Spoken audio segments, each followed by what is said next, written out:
Ted. What are you up to today? What are you doing? Have you got a jigsaw? Wow, that looks like a really hard jigsaw.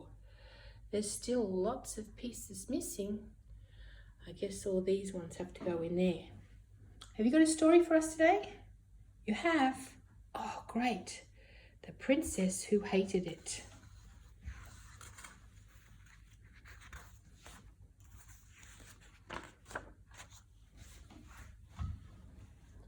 Her name was Princess Althea, but she wished it were an ordinary name, like Alice Jones. She didn't like being a princess. Whoa. I wonder why she didn't like being a princess. She's got beautiful clothes. Wave graciously at the peasants, said the Queen, when they were out riding in the glass coach. Princess Althea thought it was boring being driven around in a glass coach like a goldfish. When the Queen wasn't looking, she didn't wave at all.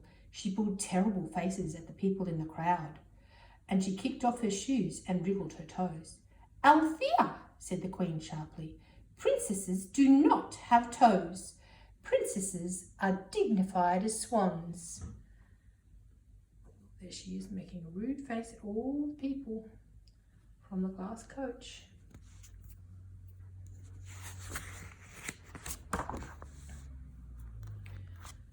I wish I was a proper swan, Althea thought. Then I could swim in the castle moat. She wasn't allowed out of the castle at all to play. She had to sit in her tower and sew tapestry patterned elegantly with roses and lilies. Princess Althea thought it was terrible, and she secretly embroidered in one corner with camels and spiders. I don't know what I'm going to do with you, scolded the Queen. And just look at your good crown. How did you get dented? Well, I was playing quoits on the bedpost, Princess Althea said sulkily. Princesses do not play quoits. They learn the flute, and they curtsy nicely, and they embroider. You can stay here in this tower until you're finished that tapestry. Well, look at her bedroom. That's a pretty big bed.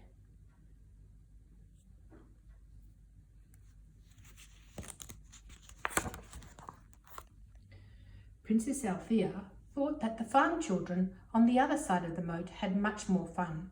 She opened her window and watched them jealously. They climbed trees and caught tadpoles and fought and got dirty, and Mrs. Plum, the farmer's wife, never scolded them. They had lovely jobs to do, like feeding the hogs. No, hogs are pigs, Teddy. And they went to market on a dray, heaped high with pumpkins. I wish I could go over there and play with them, thought Princess Althea. A dray is like a horse and cart. Here's the children on the other side, and you can see she's looking out the window. Can you see her? The tower of the castle, and she's watching them play.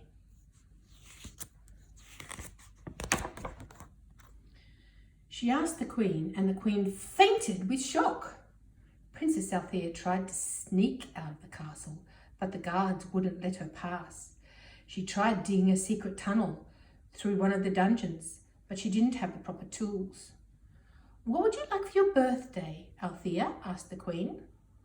A heavy sledgehammer and a pick, said Princess Althea, but instead she was given a pearl bracelet and a green velvet gown and a big box of silken threads to finish her tapestry. Thank you, said Princess Althea, eyeing the presents. Just what I always wanted, but not very much. She pressed some of the pearls loose, prized some of the pearls loose from her, She pried some of the pearls loose and had a lovely game of marbles on the floor of her tower room. Oh, the bracelet. She's taken the pearls out of the bracelet.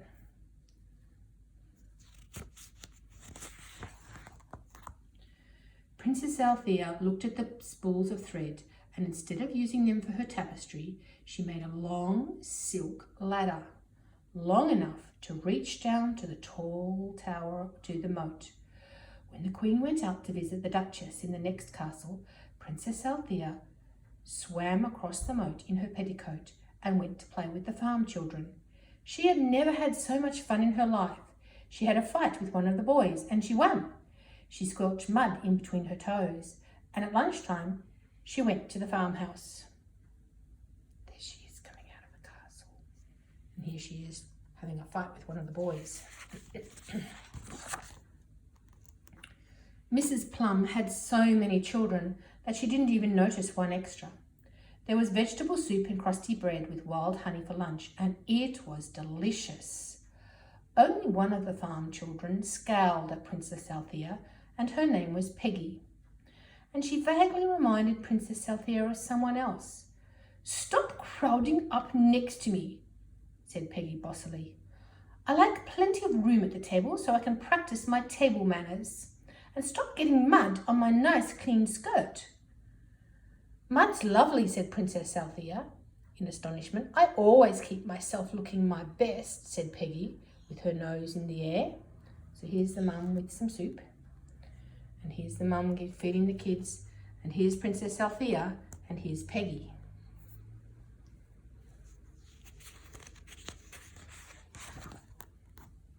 After lunch, Peggy sat tidily under the tree and plaited daisies in her hair and sang.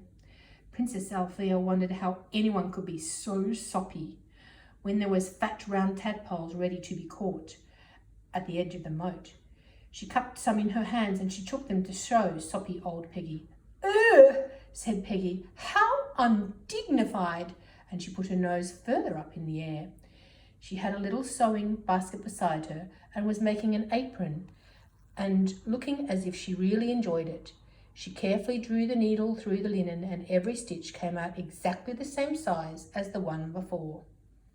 Here's Princess Althea getting some tadpoles, and here's Peggy doing her sewing, and Princess Althea thinking, "Ugh, how can anyone like doing sewing?" They look a little bit alike, don't they? Do you think so, Ted? Princess Althea thought about the enormous tapestry in her tower, every one of those horrible squares waiting to be filled with the coloured stitch. And she bent down and she whispered in Peggy's ear. "I will certainly not swim across any dirty old moat like a frog," Peggy said indignantly. "I'll give you a pearl bracelet," said Princess Althea. "You can swim in your petticoat just like me." Peggy, not very willingly, took off her dress and tied up her hair and edged up into the water after Princess Althea. So she's whispering a secret. I wonder what that secret is. And then she's going to take her dress off.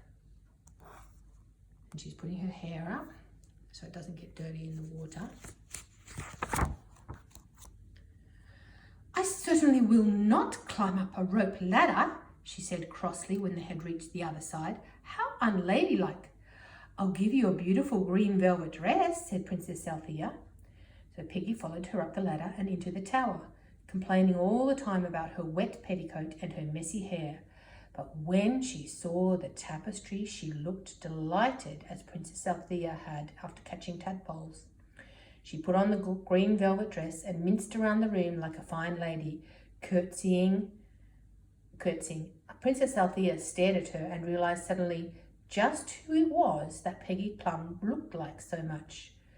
Not mincing, curtsying part, but her face. It was like looking in the mirror. How awful to have the same face as someone so prissy as Peggy Plum. I think this is Peggy and this is Princess Althea.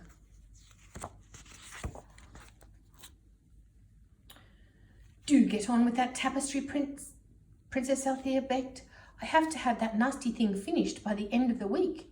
Peggy began to stitch, and Princess Althea noticed with disgust that she even was humming while she was working. "You can't possibly like sewing better than feeding the pig," she said. "Of course I do," said Peggy. "It's more elegant." Her needle flew across the tapestry like a little silver thread. Then they heard the rattle of the coach across the courtyard. Okay, so here is Princess Althea watching Peggy as she's doing the tapestry. And and sewing. Something makes me think she looks like the princess now. I can't let the Queen see me like this, said Princess Althea, and she dived under the bed. And I'm not swimming back over that froggy old moat by myself, said Peggy, so she snatched up her golden crown. When the Queen came in, she didn't even notice that it was Peggy under the crown. Princess Althea has at last turned into a lady, she cried, delighted. You're sitting up so primly, and oh, what beautiful stitching you're doing.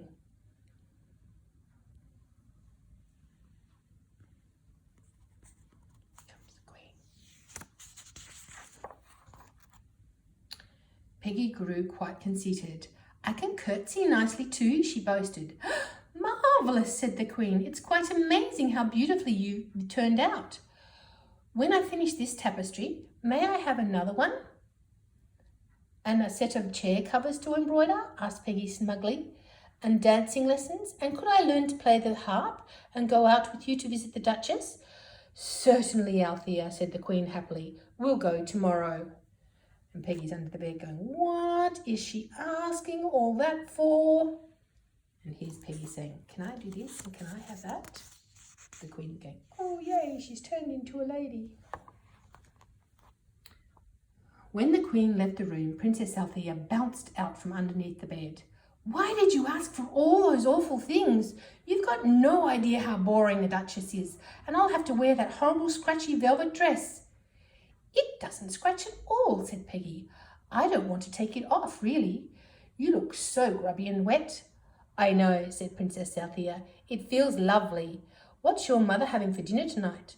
Oh, some common old thing like stew and apple pie, said Peggy distastefully. What's your mother having?